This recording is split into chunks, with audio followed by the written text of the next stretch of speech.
Praise the Lord. Today's Dunamis word. மத்தேயு 18:35. நீங்களும் அவனவன் தன் சகோதரன் செய்த தப்பிதங்களை மனப்பூர்வமாய் மன்னியாமற் போனால் என் பரமபிதாவும் உங்களுக்கு இப்படியே செய்வார் என்றார். கர்த்தராகிய இயேசு கிறிஸ்து இந்த பூமியில வாழ்ந்த போது அநேகர் அவருக்கு விரோதமா தீமை செஞ்சாங்க. ஆனா அவர் அதையெல்லாம் பொருட்படுத்தாம அவர்களை மன்னித்து மறந்து அவர் ஏற்றுக்கொண்டார்.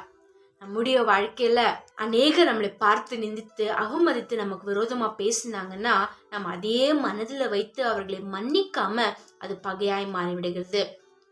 கர்த்தராகிய இயேசு கிறிஸ்து மன்னிக்க தயப்படுத்தவராய் இருக்கிறார்.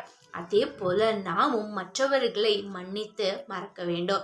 ஏன்னா அப்பொழுது தான் கர்த்தரும் நம்மளை மன்னிப்பார். நாம் செய்த பாவங்களை எல்லாம் அவர் மன்னிக்கணும்னா இயேசு கிறிஸ்துவை போல நாமும் மற்றவர்களை மன்னிக்கிறவர்களாய் காணப்பட வேண்டும். கல்வாரி சிலுவையில கர்த்தர் இயேசு தன் சொந்த ரத்தத்தை சிந்தி அந்த மன்னிப்பை நமக்கு கொடுத்திருக்கிறார். ரத்த சிந்துதல் இல்லாமல் பாவ மன்னிப்பில்லை என்று வேதத்துல சொல்லியிருக்கிறபடி கர்த்தர் அன்னைக்கு ரத்தம் சிந்தினதுனால தான் நீங்களும் நானும் மன்னிக்கப்பட்டு அவர்கள் பிள்ளைகளாய் மாற்றப்பட்டிருக்கிறோம். ஆகவே நாமும் இயேசு கிறிஸ்து நம்மை மன்னித்தது போல மற்றவர்களை மன்னிக்க நாம் ஆயத்தமாவோம். அந்த மன்னிப்பை பெற்றுக்கொள்ள சிலுவை அண்டை திரும்புவோம். ஜெபிப்போம். எங்களை மன்னிக்கிற தேவனே, நீங்க எங்களை மன்னித்தது போல நாங்களும் மற்றவர்களை மன்னிக்க அந்த இருதயத்தை எங்களுக்கு தந்தரலுங்கப்பா. பகைமை எல்லாம் எடுத்து போடுவீராக தகப்பனே.